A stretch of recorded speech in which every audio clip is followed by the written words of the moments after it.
तो हेलो दोस्तों, मैं आपका भाई प्रशांत स्वागत करता हूं आपके ही चैनल लड्डू ज्ञान केंद्र में। उम्मीद करते हैं कि आप स्वस्थ होंगे। तो आज हम लोग अध्याय 6 एनसीईआरटी क्लास 10 जैव प्रक्रम या लाइव प्रोसेस शुरू करने वाले हैं। उससे पहले मेरा आपसे रिक्वेस्ट है कि अगर आप ये वीडियो पहली बार देख रहे हैं तो चैनल से जुड़ना मत भूलिएगा, क्योंकि यहाँ पर आपको 40 मार्क्स की तैयारी या पीआरटी के लगभग सभी सब्जेक्टों की तैयारी फ्री में कराई जाएगी। डिस्क्रिप्शन में आपको टेलीग्राम चैनल का लिंक मिलेगा। मैं उम्मीद करता हूँ कि आप उसे जरूर जुड़ जाएंगे, क्योंकि पल पल की अपडेट आपको वहीं पर दी जाएगी। ये चैप्टर काफी इंपॉर्टेंट होने वाला है, तो ध्यान से बने रहिएगा। तो चलिए आज का कार्यक्रम हम लोग शुरू करते हैं। हम जैव क्या कह रहे हैं, हम जैव तथा अजैव में कैसे अंतर स्पष्ट करते हैं। जैव मतलब हो गया सजीव और अजैव मतलब क्या हो गया निर्जीव में कैसे अंतर स्पष्ट करेंगे। कह रहा है कि आप कैसे समझेंगे कि कोई भी चीज जैव है या अजैव है, कोई चीज निर्जीव है या सजीव है, या कैसे समझते हैं। यदि हम कुत्ते को दौड़ते देखते हैं या गाय को जुगाली अथवा गली में एक इंसान को जोर से चीखते हुए देखते हैं तो हम समझ जाते हैं कि ये सजीव है। कह रहा है कि जब आप किसी चीज को मूव करते हुए देखते हैं या बोलते हुए देखते हैं या कोई भी तरह का हरकत उसमें होता है, आप क्या समझ जाते हैं कि ये क्या है, सजीव है। यदि कुत्ता गाय और इंसान सो रहे हों तो क्या तब भी हम यही सोचेंगे कि ये सजीव है। कह रहा है कि जनरली हमारी मानसिकता ऐसी होती है कि अगर कोई चीज चल रहा है, मूव कर रहा है, बोल रहा है, हिल रहा है, तो हम क्या समझते हैं कि वो सजीव है।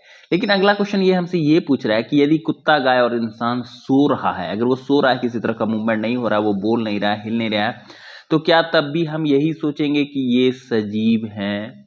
लेकिन हम ये कैसे जानेंगे, कह रहा है कि लेकिन ये हम कैसे जानेंगे कि वो सजीव है। हम उन्हें सांस लेते देखते हैं और जान लेते हैं कि वह सजीव है। कह रहा है कि जब वो सो रहा होता है ना, वो ना मूवमेंट करता है, ना बोलता है, ना हिलता है, लेकिन वो जो सांस लेता है तो हम समझ जाते हैं कि क्या है, वो सजीव है। पौधों पौधों के बारे में हम कैसे जानेंगे कि वे सजीव हैं। कह रहा है कि पौधों के बारे में हम कैसे जानेंगे कि वो सजीव है। हम में से कुछ कहेंगे कि वो हरे दिखते हैं, लेकिन उन पौधों के बारे में क्या कहेंगे जिनकी पत्तियां हरी ना होकर अन्य रंग की होती है। कह रहा है कि पौधों के बारे में आप कैसे समझेंगे कि वो सजीव है, क्योंकि वो तो सांस भी नहीं ले रहा है, हिल भी नहीं रहा है, बोल भी नहीं रहा है, चल भी नहीं रहा है, तो कैसे आप समझेंगे कि वो सजीव होगा। तो कह रहा है कि उसमें कुछ लोग ये भी कह सकते हैं कि वो हरे रंग के होते हैं इसलिए वह सजीव है, लेकिन ऐसा नहीं है। बहुत सारे पत्ते हरे नहीं होते, बहुत सारे पेड़ों के पत्ते थोड़ा गोल्डन टाइप का होता है, येलो टाइप का भी होता है। उनके बारे में आप क्या कहेंगे। वे समय के साथ वृद्धि करते हैं, अतः हम कह सकते हैं कि वे सजीव है। हो सकता है कि इस तरह का क्वेश्चन आपके एग्जाम में बन जाए कि पौधे को आप कैसे समझेंगे कि वो सजीव है, तो आप कहेंगे कि वो समय के साथ क्या कर रहे हैं, वृद्धि कर रहे हैं, इसलिए वो क्या है, सजीव हैं।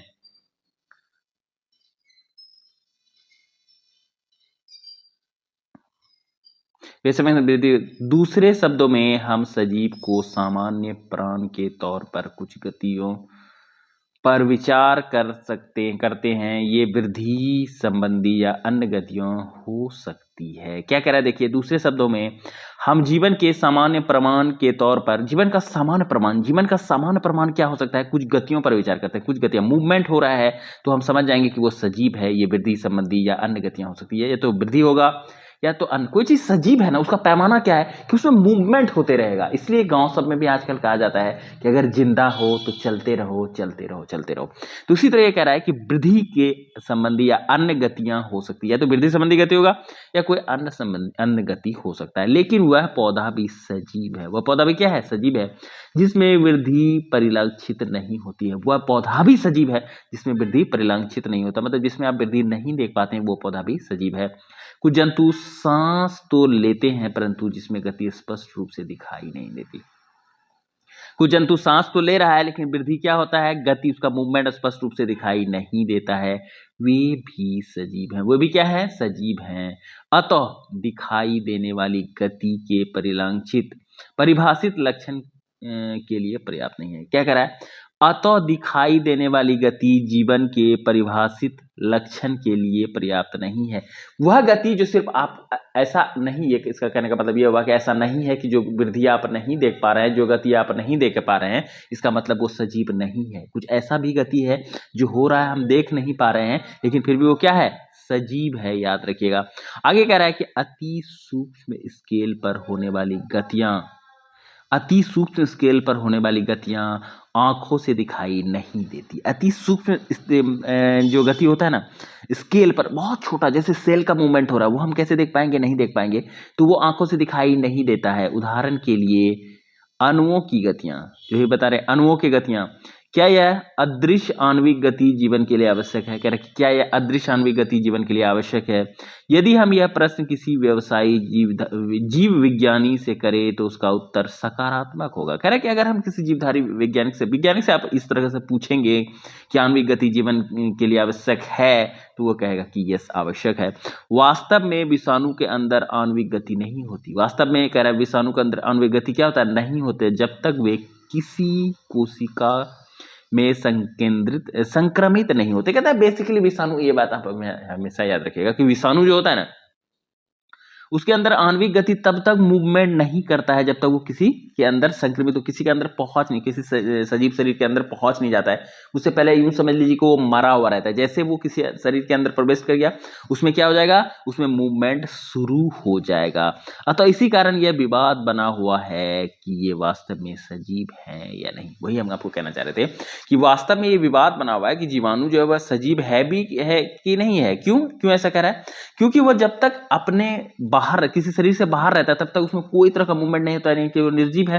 लेकिन जैसे वो किसी शरीर के अंदर घुस जाता है तो उसमें क्या होता है? मूवमेंट शुरू हो जाता है, तो वह सजीव की तरह कार्य करने लगता है। जीवन के लिए आणविक गतियां क्यों आवश्यक है? कह रहे हैं जीवन के लिए आणविक गतियां क्यों आवश्यक है? पूर्व कक्षाओं में हम यह देख चुके हैं कि सजीव की संरचना सुसंगठित होती है। कह रहे हैं पूर्व पहले के कक्षा में आप देख चुके हैं, जब आप 9th का पढ़ेंगे तो उसमें टिश्यू और सेल जब पढ़ेंगे तो उसमें आप समझेंगे कि बॉडी का पार्ट किससे बना होता है? सेल से, फिर सेल बनाता है टिश्यू, फिर टिश्यू बनाता है ऑर्गन्स, इस तरह से होता है। वही कह रहा है सुसंगठित होती है, सब संगठित होकर एक कार्य करती है। उसमें उत्तक हो सकते हैं। उसमें क्या होता है? उत्तक, अभी अब तुमको तुरंत बताया कि सेल का एकजुट होकर उत्तक बना लेता है और उत्तक से शरीर बनता है, फिर शरीर से हमारा बॉडी पार्ट्स, पूरा बॉडी बनता है और फिर हम एक साथ काम कर पाते हैं। उत्तकों में कोशिकाएं होती हैं, कोशिकाओं में छोटे घटक हैं, कोशिकाओं में छोटे घटक होते हैं। कोशिकाओं में क्या होता है? छोटा घटक होता है। कोशिका के अंदर कोशिका का पार्ट्स होता है, वो कह रहा है वो सजीव की यह संगठित एवं सुव्यवस्थित संरचना समय के साथ साथ पर्यावरण के प्रभाव के कारण विघटित होने लगती है। समय के साथ साथ क्या होता है? पर्यावरण के साथ भी ये क्या होता है? विघटित होने लगता है। कहने का मतलब है कि पर्यावरण में पोल्यूशन बढ़ रहा है तो आप देख रहे हैं कि कैंसर भी क्या हो रहा है? धीरे धीरे बढ़ रहा है। तो ये भी हमारे अंदर के जो ऑर्गन्स है उसके मूवमेंट को प्रभावित करता है।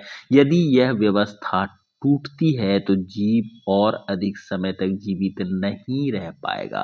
कह रहा है कि यदि यह व्यवस्था टूटती है तो जीव और अधिक समय तक जीवित नहीं रह पाएगा। अगर वो व्यवस्था, यह मूवमेंट, एक जो साइकिल चल रहा है, अगर वो चलना या रुकना बंद कर देगा, एक वे में जो फ्लो हो रहा है उस फ्लो में नहीं होगा, जीव अधिक समय तक जीवित नहीं रह सकेगा। अतः जीवों के शरीर को मरम्मत अथवा अनुक्षरण की आवश्यकता होती है। अनुरक्षण, जीवों के शरीर को क्या होता है? मरम्मत का और अनुरक्षण की आवश्यकता होती है। जिस तरह गाड़ी चलाते चलाते आप देखते हैं कि आवाज कर रहा है तो उसको ठीक कराना पड़ेगा, टायर घिस गया तो बदलना पड़ेगा, उस तरह शरीर का भी मरम्मत और अनुरक्षण बहुत जरूरी है। नहीं तो हमारा ज्यादा समय तक हम क्या होंगे? जीवित नहीं रह पाएंगे, क्योंकि ये सभी संरचनाएं अणुओं से बनी होती है। सभी संरचनाएं किससे बनी होती हैं? अणुओं से बनी होती है। अतः उन्हें अणुओं को लगातार गतिशील बनाए रखना चाहिए। अणुओं, हमारा ये जो सभी क्या बोलते हैं संरचना है, ये अणुओं से बना होता है और अणुओं को क्या होता है? लगातार गतिशील बनाए रखना होता है। जिस दिन अणु का गति रुक गया उस दिन आप भी रुक जाएंगे।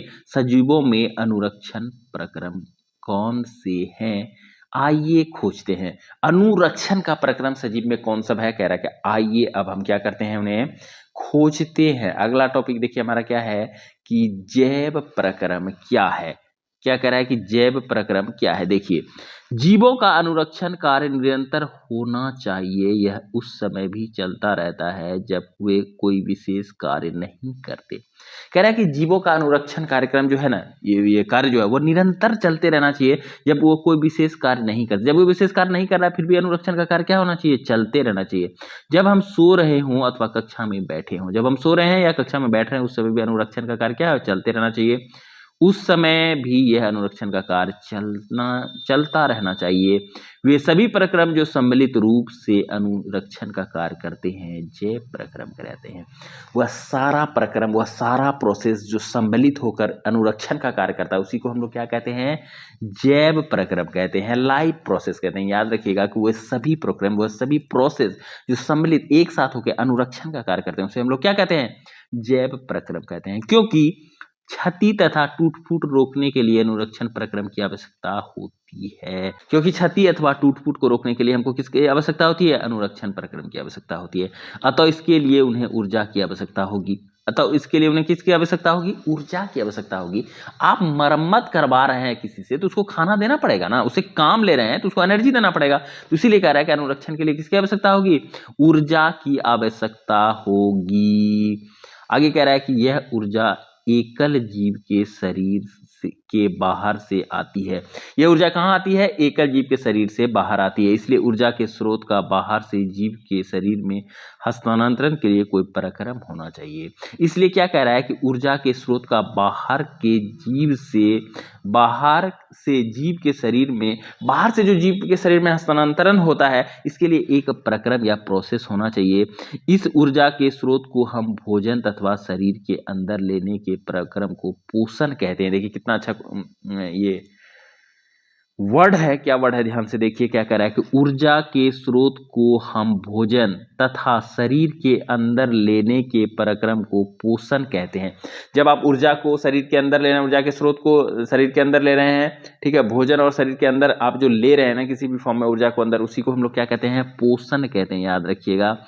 यदि जीव के शारीरिक वृद्धि होती है, यदि जीव में शारीरिक वृद्धि होती है तो इसके लिए उसे बाहर से अतिरिक्त कच्ची सामग्री की भी आवश्यकता होगी। यदि जीव का शरीर वृद्धि कर रहा है तो उसके बाहरी रूप से भी एनर्जी की आवश्यकता होगा, क्योंकि पृथ्वी पर जीवन कार्बन आधारित अणुओं पर निर्भर है। अतः अधिकांश खाद्य पदार्थ में भी कार्बन आधारित है। कह रहा है कि अगर आपका शरीर मूवमेंट कर रहा है ना तो आपको बाहर से चीज की लेने की आवश्यकता है, क्योंकि बाहर की चीज में क्या रहता है? कार्बन रहता है। और हमारे शरीर के लिए क्या है? कार्बन बहुत आवश्यक है। अतः अधिकांश पदार्थों में कार्बन। इन कार्बन स्रोतों की जटिलता के अनुसार विविध जीव विभिन्न प्रकार के पोषण प्रक्रम को प्रयुक्त करते हैं। क्या कर रहा है? इन कार्बन स्रोतों की जटिलता के अनुसार विविध जीव भिन्न प्रकार के पोषण प्रक्रम को प्रयुक्त करते हैं। आपको पता होगा कि पोषण जो है भिन्न भिन्न प्रकार का होता है कि नहीं? सबका अपना अपना खाने का तरीका होता है। कोई कुछ खा सकता है, कोई कुछ खाता है। जैसे हम लोग क्या नहीं खा सकते? घास नहीं खा सकते हैं। ये बात याद रखिएगा। तो हमारा पोषण स्तर अलग है और उनका पोषण स्तर क्या है? अलग है। क्योंकि पर्यावरण किसी एक जीव के नियंत्रण में नहीं है। पर्यावरण क्या कह रहा है? देखिए, क्योंकि पर्यावरण किसी एक जीव के नियंत्रण में तो है नहीं। ऐसा तो है नहीं कि सिर्फ हम ही इसके मालिक हैं और हम ही सब कुछ करेंगे और किसी को आने नहीं देंगे। ऐसा नहीं हो सकता। पर्यावरण पे किसी एक जीव का कंट्रोल नहीं है। अतः ऊर्जा के ये बाह्य स्रोत विविध प्रकार के हो सकते हैं। ऊर्जा का बाह्य स्रोत क्या होगा? विविध प्रकार का हो सकता है। शरीर के अंदर ऊर्जा के इन स्रोतों का विघटन या निर्माण की आवश्यकता होती है, जिससे ये अंततः ऊर्जा का एक समान स्रोत में परिवर्तित हो जाने चाहिए। क्या होता है? शरीर के अंदर जो आप जो भोजन लिए वो विघटित या टूटना चाहिए, तब हमको एनर्जी मिलना चाहिए। एक समान एनर्जी मिलेगा तब इसको परिवर्तन करने के लिए हमारे अंदर क्या होना चाहिए? ऊर्जा एक समान स्रोत में परिवर्तित होना चाहिए, तब हमारा शरीर उसको एब्जॉर्ब करेगा। यह विभिन्न आणविक गतियों के लिए एवं विभिन्न जीव शरीर के अनुरक्षण तथा शरीर में वृद्धि के लिए आवश्यक अणुओं के निर्माण का उपयोग होता है। हम जो ऊर्जा अंदर ले रहे हैं ये हमारे अंदर के विभिन्न गति के लिए, हमारे मरम्मत के लिए, हमारे शरीर के मूवमेंट के लिए क्या होता है? अति आवश्यक होता है। ये बात याद रखिएगा। निर्माण में उपयोगी होते हैं। इसके लिए शरीर के अंदर रासायनिक क्रियाओं की एक श्रृंखला की आवश्यकता होती है। इसके अंदर क्या होता है? इसके कारण क्या होता है? हमारे शरीर के अंदर क्या होता है? रासायनिक क्रियाओं की एक श्रृंखला चलती है। उपचयन अपचयन अभिक्रिया अणुओं के विघटन की कुछ सामान्य रासायनिक युक्तियां हैं। अपचयन उपचयन होता है, ऑक्सीडेशन रिडक्शन होता है, जिसके कारण ये जो टूटता है। इसके लिए बहुत से जीव शरीर के बाहरी स्रोत में ऑक्सीजन प्रयुक्त करते हैं। इसके लिए बहुत से जीव क्या करते हैं? शरीर के बाहरी स्रोत से ऑक्सीजन प्रयुक्त करते हैं। शरीर के बाहर से ऑक्सीजन को ग्रहण करना कोशिकीय आवश्यकता के अनुसार खाद्य स्रोत के विघटन में उसका उपयोग श्वसन कहलाता है। देखिए बहुत इंपॉर्टेंट टॉपिक है। क्या कह रहा है? शरीर के बाहर ऑक्सीजन को ग्रहण करना, ठीक है, ऑक्सीजन को ग्रहण करना तथा कोशिकीय आवश्यकता के अनुसार खाद्य स्रोत का विघटन में उसका उपयोग करना। ध्यान से देखिए क्या कह रहा है? हमारे शरीर के बाहर से ऑक्सीजन को ग्रहण करना, जब शरीर के बाहर से आप ऑक्सीजन ले रहे हैं तथा कोशिकीय आवश्यकता के अनुसार खाद्य स्रोत के विघटन में उसका उपयोग करना, उपयोग श्वसन कहलाता है। आप बाहर से ऑक्सीजन लिए और आप जो खाद्य पदार्थ खाए ना, उसका विघटन, उसको तोड़ने में जितना ऑक्सीजन का आवश्यकता होता है, ठीक है, उसका उपयोग जो कर रहे हैं आप ऑक्सीजन का, उस प्रोसेस को हम लोग क्या कहेंगे? उस प्रोसेस को हम लोग श्वसन कहेंगे। याद रखिएगा, एक एक कोशिकीय जीव को, ध्यान से आप देखिए क्या कर रहा है, एक एक कोशिकीय जीव की पूरी तरह पर्यावरण से संपर्क में रहती है। एक कोशिकीय जीव, एक एक नहीं लिखा हुआ है, एक कोशिकीय जीव की पूरी तरह पर्यावरण के संपर्क में रहती है। क्या होता है? एक कोशिकीय जीव जो है ना, वो पूरी तरह पर्यावरण के संपर्क में रहता है। तो इन्हें भोजन ग्रहण करने के लिए, गैसों का आदान प्रदान करने के लिए या वर्ज्य पदार्थ के निष्कासन के लिए किसी विशेष अंग की आवश्यकता नहीं होती। जो एक कोशिकीय जीव है, जिसमें एक ही कोशिका है ना, उसको भोजन ग्रहण करने के लिए, उसको पचाने के लिए, उसको तोड़ने के लिए किसी विशेष अंग का क्या होता है? आवश्यकता नहीं होती है। लेकिन जब जीव के शरीर का आकार बढ़ता है, लेकिन जैसे जैसे जीव के शरीर का आकार बढ़ जाता है, शारीरिक अभिकल्प अधिक जटिल हो जाता है। जैसे जैसे आप बढ़ते जाएंगे, जैसे जैसे आपका आकार बढ़ते जाएगा, उसके अंदर, आपके अंदर का जो मेटाबॉलिज्म का फंक्शन है वो क्या होगा? जटिल होता जाएगा। तब क्या होता है? बहुकोशिकीय जीवों में ये सभी कोशिकाएं अपने आपस के पर्यावरण से सीधे संपर्क में नहीं रह सकती। क्या होता है ये बहुकोशिकीय जीव? क्या होता है? एक कोशिकीय जीव है तो पर्यावरण के डायरेक्ट कंट्रोल में है, उसको बहुत सारा ऑर्गन का जरूरत नहीं होता है, वो खाना पचा भी लेगा एक ही ऑर्गन से, उसको तोड़ भी देगा, उसको निकाल भी देगा। लेकिन जब बात बहुकोशिकीय आ जाएगा ना, वो पर्यावरण से ज़्यादा कंट्रोल में नहीं रह सकता, ज़्यादा संपर्क में नहीं रह सकता है, क्योंकि उसका मेटाबॉलिज्म अंदर का क्या होता है? काफ़ी जटिल हो जाता है। अतः साधारण विसरण सभी कोशिकाओं की आवश्यकता की पूर्ति नहीं कर सकता। साधारण विसरण क्या कहता है? सभी कोशिकाओं की पूर्ति नहीं कर सकता है। ठीक है,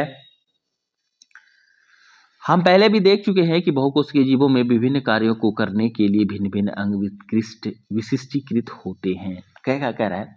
जो जटिल बहुत बहुकोशिकीय जीव है, उसको अलग अलग कार्य करने के लिए अलग अलग क्या होता है? विशिष्टीकृत अंग होते हैं कि नहीं? जैसे हमारा बात ले लीजिए, हम लोग जो मनुष्य हैं वो पैर से क्या करते हैं? चलते हैं। हाथ से क्या करते हैं? कोई चीज़ को पकड़ते हैं। तो अलग अलग कार्य के लिए अलग अलग अंग हमारे पास उपस्थित है। हम इन विशिष्टीकृत ऊतकों से तथा जीव के शरीर में उनके संगठन से परिचित हैं।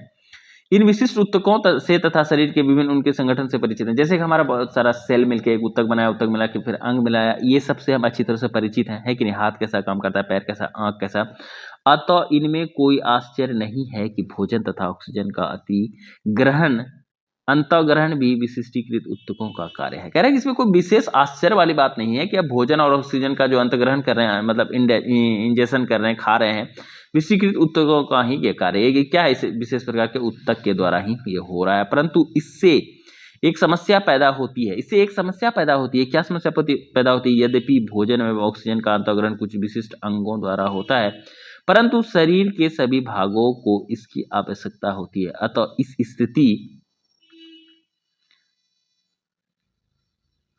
अतः इस स्थिति में भोजन एवं ऑक्सीजन को एक स्थान से दूसरे स्थान तक ले जाने के लिए वाहन तंत्र की आवश्यकता होगी। देखिए, ये बात सही है कि हम जो खाना खाते हैं उससे हमको शरीर का एनर्जी मिलता है, लेकिन एनर्जी सिर्फ एक पार्ट्स को चाहिए नहीं ना, एनर्जी तो सबको चाहिए, बॉडी के हर एक पार्ट्स तक पहुंचना चाहिए। तो वो हर एक पार्ट्स तक कैसे पहुंचेगा? तो उसके लिए हम लोग को क्या चाहिए? वाहन तंत्र चाहिए। ट्रांसपोर्टेशन सिस्टम तो आपको चाहिए होगा ना। जैसे खाना आप यहाँ बना लिए, आपके पिताजी का दुकान है 2 किलोमीटर दूर, तो ऐसा तो है नहीं कि खाना बना के सिर्फ आप खा लेंगे, उनको भी देना पड़ेगा। उनको आप कैसे जाएंगे? जाने के लिए क्या होना चाहिए? रोड होना चाहिए। तब आप रोड में बाइक लेके जाएंगे या साइकिल लेके जाएंगे, उनको पहुंचाएंगे। तो वही कह रहा है, हमारे शरीर के अंदर भी क्या होना चाहिए? परिवहन तंत्र होना चाहिए। तब एक पार्ट से, बॉडी के एक पार्ट से दूसरे पार्ट तक कोई भी चीज मूव कर पाएगा। देखिए क्या कर रहा है, जब रासायनिक अभिक्रिया में कार्बन स्रोत तथा ऑक्सीजन का उपयोग ऊर्जा प्राप्त करने के लिए होता है, तब ऐसे उत्पाद भी बनते हैं जो शरीर की कोशिका के लिए न केवल अनुपयोगी होते हैं बल्कि वे खतरनाक, हानिकारक भी हो सकते हैं। जब आप कार्बन स्रोत और ऑक्सीजन का उपयोग करके ऊर्जा प्राप्त करते हैं तो कुछ ऐसा चीज भी बन जाता है जो हमारे शरीर के लिए क्या होता है? न केवल अनुपयोगी हो रहा है, न केवल वो हार्मफुल है, मतलब यूजलेस है, बल्कि हार्मफुल भी है, हमारे शरीर को हार्म भी कर सकता है। ऐसी स्थिति में क्या करेंगे? हम उसे बाहर निकालना होगा, हमारे शरीर से बाहर निकालना पड़ेगा। इन अवशिष्ट उत्पादों को शरीर से बाहर निकालना अति आवश्यक होता है। इस प्रक्रम को हम उत्सर्जन कहते हैं। ऐसे हानिकारक पदार्थ जो हमारे शरीर में यूजलेस हैं और उन्हें बाहर निकालना बहुत जरूरी है, तो इस तरह के जो प्रोसेस है उसको हम लोग क्या कहेंगे, उत्सर्जन। उत्सर्जन ऐसे याद रखिएगा, उत्सर्जन एक ऐसा प्रोसेस है जिसमें हम हानिकारक पदार्थों को अपने शरीर से क्या करते हैं, बाहर निकालते हैं। यदि बहुकोशिकीय जीवों में शरीर अतिकल्पना के मूल नियमों का पालन किया जाता है तो उत्सर्जन के लिए विशिष्ट उत्सर्जक विकसित हो जाते हैं। उत्सर्जन के लिए क्या होगा, एक विशिष्ट उत्सर्जक उत्सर्जित हो जाएगा। यही कहना चाह रहे थे कि विशिष्ट बेसिकली क्या है, हमारे शरीर में हर एक पार्टिकुलर काम करने के लिए क्या है, पार्टिकुलर उत्तक है। इसका अर्थ है कि परिवहन तंत्र की आवश्यकता अवशिष्ट पदार्थों को कोशिका से इस उत्सर्जन उत्तक तक पहुंचाने की होगी। क्या होगा, परिवहन तंत्र की आवश्यकता क्या होगी, इसका अर्थ यह है कि परिवहन तंत्र की आवश्यकता अवशिष्ट पदार्थों को कोशिका से इस उत्सर्जन उत्तक तक, उत्सर्जन उत्तक, कोशिका से अवशिष्ट पदार्थ दिया और उत्सर्जन उत्तक को दे दिया कि भाई आप ये संभालिए और इसके बाद आप आगे का काम संभालिए। तो उसके लिए हमको क्या चाहिए, परिवहन तंत्र चाहिए ना, जो उत्सर्जन उत्तक तक उसको पहुंचा देगा और उसके बाद उत्सर्जन उत्तक क्या करेगा, अनवांटेड पदार्थ को हमारे शरीर से बाहर निकाल देगा। आइए हम जीवन का कुछ अनुसरण करने वाले आवश्यक प्रक्रमों के बारे में एक एक करके विचार करेंगे।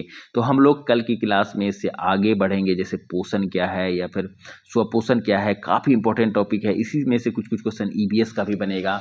तो उम्मीद करते हैं कि ये वीडियो आपको पसंद आया होगा। अगर पसंद आया तो वीडियो को लाइक कीजिए, चैनल पर नए हैं तो भाई से जुड़ना मत भूलिएगा। मिलते हैं नेक्स्ट वीडियो में, तब तक के लिए जय हिंद।